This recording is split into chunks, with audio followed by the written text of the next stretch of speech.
आज मी बनवते आहे दुधी भोपळ्याची कोफ्ता करी। ढाब्यावर आणि रेस्टॉरंटला मिळते ना, अगदी तशीच चव असणार आहे। पण घरी उपलब्ध असलेल्या कमी साहित्यामध्ये आणि सोप्या पद्धतीने कशी बनवायची हे या व्हिडिओमध्ये तुम्हाला पाहायला मिळेल। तर यासाठी मी दुधी घेतलेली आहे, पण अख्खी दुधी आपल्याला नाही वापरायची आहे। यातल्या अर्ध्याच दुधीचा वापर मी करणार आहे। बरेच वेळा असं होतं की दुधीची वरची जी साल असते ना, खूप पातळ झालेली असते। तर अशा वेळी दुधीची साल सोलून घ्यायची। पण जर दुधी खूप कोवळी असेल तर साल सोलण्याची सुद्धा गरज पडत नाही। तुम्ही तसंही याला वापरू शकता। तर या पद्धतीने याची सर्व साल सोलून घ्यायची। साल सोलून घेतल्यानंतर आपल्याला ही दुधी किसून घ्यायची आहे। तर किसणीचा वापर करायचा, बारीक किसणीचा मी वापर करते आहे आणि या पद्धतीने दुधीला किसून घ्यायचं आहे। दुधी भोपळा किसून झाल्यानंतर यामध्ये आपल्याला 1 चमचा मीठ घालायचं आहे आणि मीठ लावून काही वेळासाठी हा दुधी भोपळा बाजूला ठेवायचा आहे।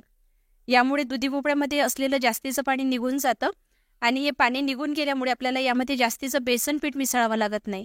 बेसन पीठ जर जास्त घातलं तर कोफ्त्यामध्ये फक्त बेसनची चव येते, म्हणून आपल्याला हे पाणी काढून घ्यावं लागतं। आता पॅनमध्ये 1 चमचा तेल गरम करायचं। यामध्ये 1 चमचा धने, 1 चमचा जिरे, 1 चमचा सोप घातलेली आहे। काही खडे मसाले घेतलेले आहे। त्यामध्ये मी दालचिनी घेतलेली आहे, म्हणजे कलमी, सोबतच जायफळ घेतलेलं आहे, लवंग, मिरे घेतलेले आहे आणि 3 ते 4 विलायची घेतलेली आहे। हे खडे मसाले अगदी मंद आचेवर 2 ते 3 मिनिटांसाठी परतून घ्यायचे।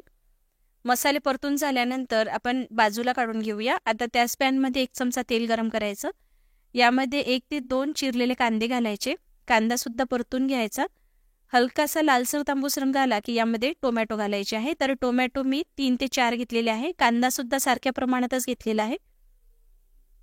सर्व नीट एकदा परतून घ्यायचं। आता यामध्ये मी किशमिश घालते आहे आणि सोबतच काजू घालते आहे। तर किशमिश मी गोड किंवा साखरच्या ऐवजी घालते आहे, जो या कोफ्ता करीला गोडपणा देईल। कारण रेस्टॉरंटची ग्रेव्ही तुम्ही बघितली असेल, हलकीशी गोड असते। तर गोडपणा देण्यासाठी तुम्ही साखर किंवा गुळाचाही वापर करू शकता, पण मी इथे किशमिशचा वापर करते आहे, त्यामुळे ग्रेव्हीला चव खूप मस्त येते। आंबटपणा सुद्धा मिळतो आणि गोडपणा सुद्धा मिळतो। झाकण ठेवून टोमॅटो आणि कांदा सॉफ्ट होईपर्यंत शिजवून घेऊया। इकडे दुधी भोपळ्याला जे मीठ लावून आपण बाजूला ठेवलेलं होतं त्यातलं सर्व पाणी आपल्याला पिळून घ्यायचं आहे। तर मसाला जेव्हापर्यंत मी तयार करत होते तेव्हापर्यंत मी याला बाजूला ठेवलेलं होतं। सर्व पाणी पिळून झालेलं आहे। हे पाणी आपल्याला फेकायचं नाही आहे, आपण ग्रेव्हीसाठी याचा वापर करणार आहोत। आता इकडे कांदा आणि टोमॅटो जे आपण झाकून ठेवलेले होते ते बघून घेऊया। तर बघू शकता व्यवस्थित मऊ झालेले आहे।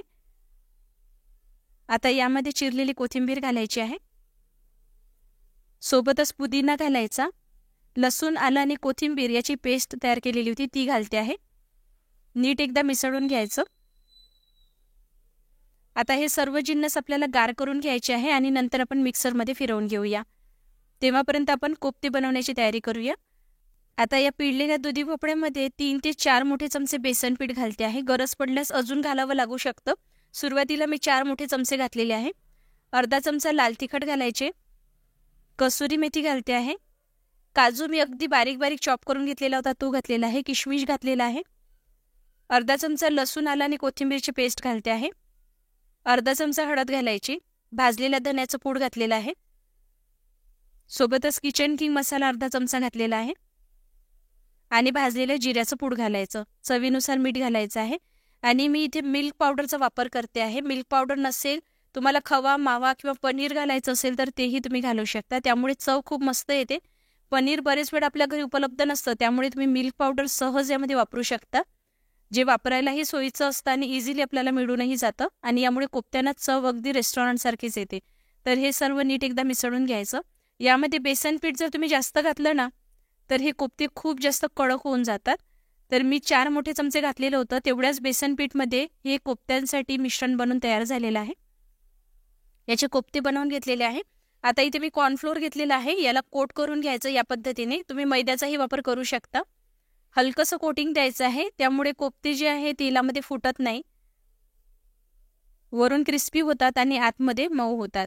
तर या पद्धतीने सर्व कोफ्त्यांना आपण कोटिंग लावून घेऊया। तर लक्षात ठेवायचं, कोफ्ते जेव्हाही तुम्ही बनवता त्यामध्ये बेसन पीठ जास्त वापरू नका। बेसन पीठचा जर जास्त वापर केला तर कोफ्ते खूप जास्त कडक होऊन जातात। तेल मध्यम आचेवर गरम करायचं आणि तेलामध्ये हे कोफ्ते आपल्याला तळून घ्यायचे आहे। सुरुवातीला मध्यम आचेवर तेल गरम करून घ्यायचं। कोफ्ते तेलामध्ये घालून झाले की गॅस मंद आचेवर ठेवायचा आणि छान लालसर तांबूस रंग येईपर्यंत तळून घ्यायचा. हाय फ्लेमवर जर तळले तर वरून क्रिस्पी होतील, लालसर रंगसुद्धा येईल, पण आतमध्ये कच्चेच राहतील. तर यातलं जे बेसन पीठ आहे ते नीट शिजायला हवं, त्यासाठी मंद आचेवर याला छान आपल्याला शिजवून घ्यायचं आहे. म्हणजे आतपर्यंत कोफ्ते नीट शिजल्या जातात, कच्चे राहणार नाही. तर सर्व बाजूनी या पद्धतीने पलटवत राहायचं आणि याला या पद्धतीने तळून घ्यायचं आहे. बघू शकता कोफ्ते बनवून तयार झालेले आहे. याच पद्धतीने दुसरी बॅच सुद्धा मी तळून घेतलेली आहे. ग्रेव्ही बनवण्यासाठी जे कांदा टोमॅटो आपण शिजवून घेतलेले होते ते पूर्णपणे गार झाल्यानंतर मिक्सरमध्ये घालायचं आहे. गरज पडल्यास थोडं पाणीही घालू शकता. सोबतच जे खडे मसाले आपण भाजून घेतलेले होते ते सुद्धा घालायचे आहे आणि याला छान बारीक पेस्ट होईपर्यंत वाटून घ्यायचं आहे. आता पॅनमध्ये 1 ते 2 चमचे तेल घालायचं. धाबा रेस्टॉरंटसारखी चव द्यायची असेल तर बटर नक्की घाला आणि तयार केलेली पेस्ट घालायची आहे. आता ही पेस्ट आपल्याला नीट शिजवून घ्यायची आहे. किंवाही तुम्ही कांदा टोमॅटोची अशी पेस्ट बनवताना ती वाटून झाल्यानंतर थोडा कच्चेपणा त्यामध्ये येतो, तर ती नीट शिजवून घ्यायची असते. तर 5 ते 7 मिनिट मी याला छान शिजवून घेणार आहे, म्हणजे कांदा आणि टोमॅटोमध्ये असलेला कच्चेपणा निघून जातो. तर धाबा आणि रेस्टॉरंटला जी कोफ्ता करी मिळते ती दाटसरच असते, फार पातळ नसते. त्यानुसारच पाण्याचा वापर करायचा आहे. दुधी भोपळ्याचं जे उरलेलं पाणी होतं तेही घातलेलं आहे. दुधी भोपळ्याला पण मीठ लावून ठेवलेलं होतं, त्यामुळे त्या पाण्यामध्ये मीठही आहे. तर ग्रेव्हीमध्ये मीठ घालत असताना जपून घालायचं आहे. आता यामध्ये मी भाजलेल्या धन्याचं पूड अर्धा चमचा घातलेला आहे. हळद अर्धा चमचा घातलेली आहे. चाट मसाला घातलेला आहे अर्धा चमचा. सोबतच कसुरी मेथी घालायची आहे आणि तिळाचा कूट घालायचा आहे. तर तीळ भाजून याचा जाडसर कूट केलेला होता तो घालते आहे. तर धाबा आणि रेस्टॉरंटला जेव्हा ही ग्रेव्ही बनवल्या जाते त्यामध्ये भाजलेल्या तिळाचा कूट नक्की घातला जातो, फार जास्त प्रमाणात घालायचा नाही, त्यामुळे ग्रेव्हीला दाटसरपणा आणि चव दोन्ही खूप मस्त येते. किशमिश घालायचे आहे, थोडे काजूचे काप करून घालायचे आणि गरम मसाला अर्धा चमचा घालायचा आहे. तर ग्रेव्ही बघू शकता मी दाटसर ठेवलेली आहे. आता सर्वात शेवटी मी इथे मिल्क पावडर घालते आहे. तुम्ही इथे मिल्क पावडरच्या ऐवजी दुधावरची साय घालू शकता किंवा क्रीम जर अवेलेबल असेल तर तेही घालता येईल. धाब्यावर आणि रेस्टॉरंटला क्रीम घातल्या जातं, पण बरेच वेळा आपण जेव्हा क्रीम विकत आणतो ना तर ते क्रीम थोडं वापरलं की बाकी डबा फेकून द्यावा लागतो, जास्त दिवस टिकून राहत नाही. त्यामुळे क्रीम बरेच वेळ आपल्याला वापरायला सोयीचं नसतं, म्हणून मी बरेच वेळा क्रीमच्या ऐवजी दूध पावडरचा वापर करते. झाकण ठेवून शिजवून घ्यायचं आणि मीठ ॲडजस्ट करून घ्यायचं आहे. सर्वात शेवटी मी परत अर्धा चमचा गरम मसाला घातलेला आहे आणि कसुरी मेथी घातलेली आहे. तर इथे आपण तेल आणि बटर एकत्र गरम करून घेतो आहे. एक तडका घालायचा आहे.